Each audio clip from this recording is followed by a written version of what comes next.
Lucky closes Sajith's saloon door. Patali commits political suicide. Lanka worried by URF leader's decision. Who will get Rishad's support? There are plenty of jumping frogs. What happened to the SJB MPs rumoured to join Ranil? Namal's men spilled the beans after having too many drinks. New alliance by anti-Namal SLPP camp with chair symbol. Ramesh to be its general secretary. Leadership change for the chair. It's for the general election too. Ranil, Dinesh, Siripala to be patrons. Former big boss gives up politics. Madura's mission fails. Attacks against AKD to intensify. Will Parliament be dissolved on September 22nd?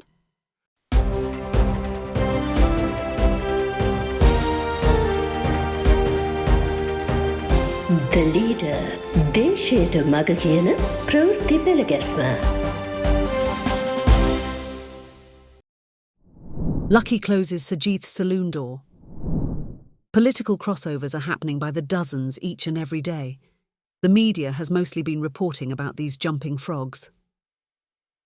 Rajitha Senaratne proved months of rumours about his intentions correct when he joined Ranil yesterday at a ceremony held at Seema Malakaya of Gangarama Temple. Hurt by that, Sajith Premadasa got Lakshman Fonseca to take chief incumbent of Gangarama Temple, Venerable Asaji Thera, to task on that count. But Premalal Jayasekara, also known as Chokamali, left President Ranil Wickremesinghe and returned to Namal Rajapaksa and the SLPP.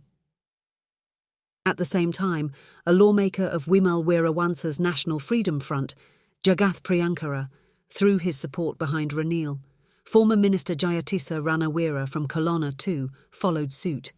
In the meantime, 27 parties aligned with Sajith yesterday. As this article gets written, many more crossovers would have happened. Most important of all is the decision by Rishad Bathiuddin and Patali Champika Ranawaka. As Leader TV has been predicting, Patali signed a pact with Sajith at Grand Monarch this morning.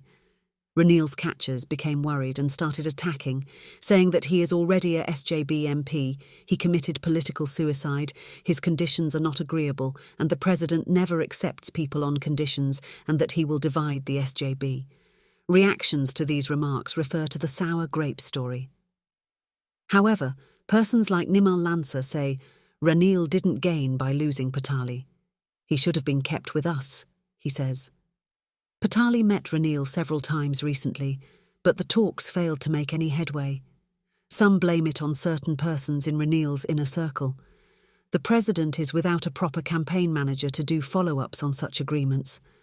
But he has plenty of business deal managers, they say. Critics say there could have been a reason for Ranil not to take Patali that seriously despite his overtures. Anyway, Anura Kumara Disanayake stands to profit most from these crossovers. Society is coming to know that such is happening not for the love of the people or the country, but for personal gains.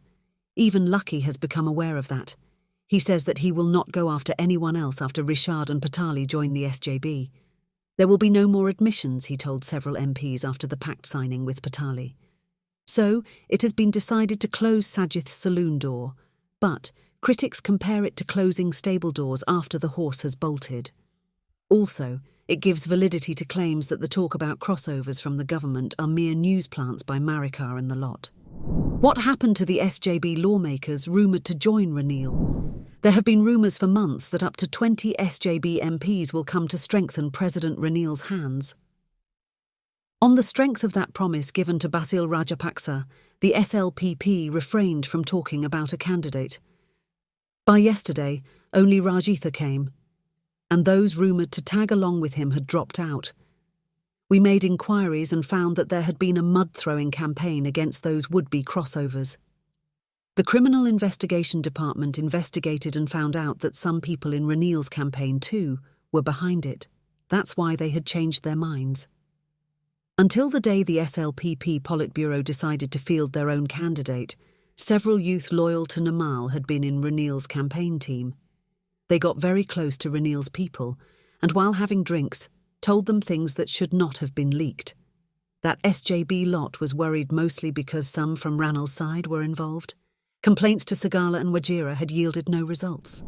New alliance by anti-Namal SLPP camp with chair symbol. SLPP breakaways like Prasanna Ranatunga, Mahindananda Authgamagai, Kanchana Wijasekara and Ramesh Pathirana are going to form an alliance next week in Ranil's support, and also to face other elections too. Of the initial 91 MPs backing Ranil, only 67 are permanently going to remain so, says Kanaka Herath. Ramesh is going to be the General Secretary of that alliance. In the meantime, Nimal Lanza's new alliance and Mahinda Amarawira's SLFP faction relaunched the People's Alliance this morning at Water's Edge. Originally, the People's Alliance was formed by Chandrika Bandaranaike Kumaratunga as an alliance of progressive left-wing parties and has the chair symbol. Lasantha Alagiyawani is its General Secretary. The People's Alliance had an overhaul of its constitution recently. Now a leadership council will take the decisions, including the appointment of the leader. Anura Priyadarshana Yapa is tipped to get that position. The People's Alliance, Prasanna's Alliance, United National Party and Mahajana Eksath Peramuna are planning to join together at a general election. In other positions of that alliance, the treasurer will be Ruan Wijewardena and Duminda Disanayake as the national organiser. Ranil, Dinesh and Nimal Siripala will be the patrons. Anyhow, all the above are still at the negotiating table. Former Big Boss gives up politics. Colombo District MP went and saw a former president at his place in Nugagoda. The intention was to know whom he will support at the election, and if he is undecided, to woo him to support a particular candidate. As they chatted, the MP type came to the point. The ex-boss immediately rejected it, saying he is retired now and has no interest in politics. That ended his hopes. Attacks against AKD to intensify. All other opponents are now on an all-out attack against AKD. NPP's Upul Kumaraparuma calls it terror of rumours. He says some cite Bangladesh as an example and warn that post-election violence can happen if the NPP comes to power. Although what he says carries some weight, critics attribute these rumours to what Lalkaltha has been saying of late. Anyway, campaigns targeting AKD are likely to intensify in the coming days. Despite all these attacks, AKD will win big, says NPP supporters in comments everywhere. Now, there is talk that Parliament will be dissolved on the 22nd of September. NPP's Vijitha Herath said that would be the first duty of AKD once he becomes the president. Then, people will get the opportunity to see the back of a parliament filled with the corrupt, thieves and scoundrels and appoint a new one, he told a party rally. Everything possible, and sometimes even the impossible, is happening on the political front. But don't be overawed by any of it and keep cool and decide wisely. That's our advice to the voters. That's it for today.